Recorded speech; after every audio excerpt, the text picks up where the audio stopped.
Broncos OTAs are rolling along, and we're beginning our look at a few position groups and players here, starting with the safeties and Justin Simmons. Hello, welcome into the studio. I am Phil Milani. We got a packed house today, joined by the Hall of Famer, Steve Atwater, Sidney Jones, and Eric Dalala. You guys are Hall of Famers too, but he's got a gold jacket. Hey, we're all Hall of Famers. We're all Hall of Famers. Thanks, Steve. Guys, we're looking at the safety position here. And Justin Simmons heading into year 8. Over the last 4 years, he's had 20 interceptions. That's been a strong position group here for the Broncos. And they've had some continuity, Steve. How important is it that Christian Parker is back leading that group? Yeah, I think it's extremely important. Now, Justin Simmons, absolutely one of the best players on that defensive side of the ball, one of the leaders as well. And having a coach that you've played for, that you know the verbiage.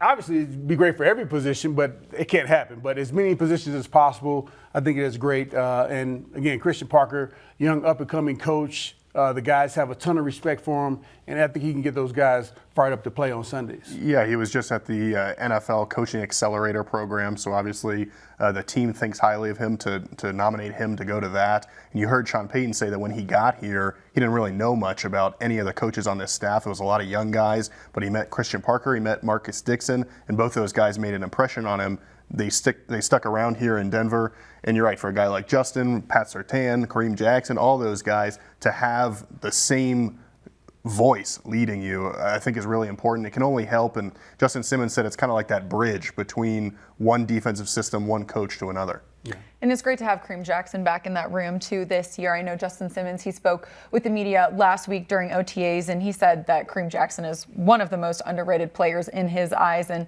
if you look at Kareem Jackson, I mean, it's year 14 for him. Look at his age. I mean, he's still really impressive out on the field, really physical, a hard hitter. I mean, not as hard as you, Steve, but a hard hitter. Okay, he is hard.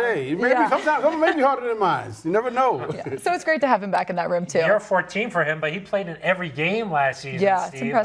You can't say that about everybody on that defense. Yeah, that's one of the best traits about Kareem Jackson is his availability. And they say the best ability is availability, and he's provided that. Now, he did have a few missed tackles last year. I think everybody has some missed tackles. And we know that Caden Sterns is an up-and-coming safety. We also know that we drafted J.L. Skinner in the 6th round. So there's going to be a lot more competition this year at that position, I think, than there's been in the past. Yeah, I kind of like the combination of a guy like Justin, who's this rangy player. He gets interceptions, that center fielder type guy, and then having somebody at the other safety position who hits a little bit harder maybe, who's that enforcer, sends a message if a guy's coming across the middle. So that's where having a guy like Kareem Jackson can help. But then you see Caden Sterns, Steve, like you mentioned, he's got those interceptions last year, early in the year. Playmaker. He's got to stay healthy. I mean, that's the biggest thing for him. When he's out there, he's been really good. Just can he stay on the field consistently? And then you talk about Skinner. He looks like, man, he's a big guy. He can hit hard too. Yeah, and I think that for Caden Sterns, he realizes that he's at a pivotal position in his career where he's in his 3rd year, and he's got to show this year that he's the guy that can be the starter and be consistent and stay healthy.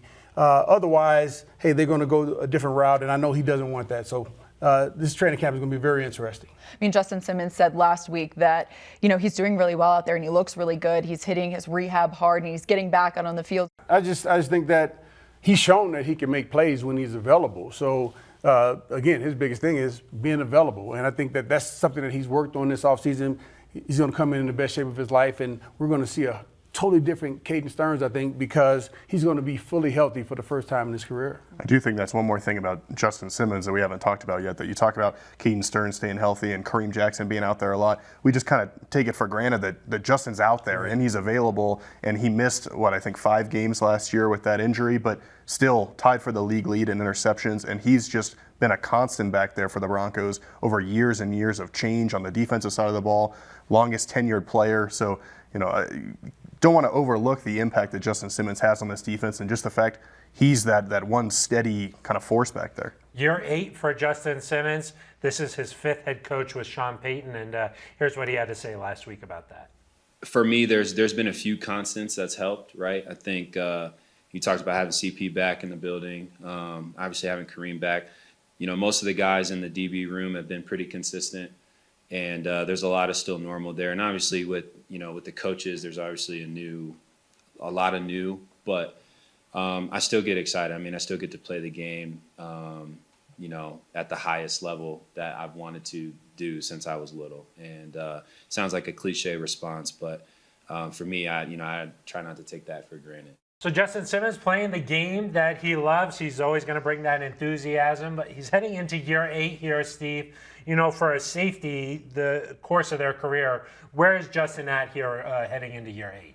Well, if you kind of look at Kareem Jackson's career and look at Justin Simmons' career, he's still pretty early in his career. He still has several good years left. I only got 11 years in. I was a little bit more reckless, I think. But I think Justin can get in many more years than that because he's still playing so effective, still providing great leadership skills, and great leadership qualities, and also doing great things in the community. So I think he's still got many more years left and much more in the tank there. Yeah, I mean, this is a guy that's on a Ring of Fame trajectory here, right? You never want to guarantee anything, but the way that he's played, the accolades he's garnered, this is a guy that I think someday is going to have his name up there with some of these great players in Broncos history. Maybe they squeeze him in next to you up there, Steve. I don't know, but hey, you may put him on top of me. Running out of room, huh? But yeah, I mean, Justin, a great player. I think the next thing for him is, hey, can you help this team win some football games? If you look at Justin Simmons' career, that's the one thing, obviously, these guys have not been able to do is make it to the postseason. He's had just one winning season. You know how badly that eats at these guys.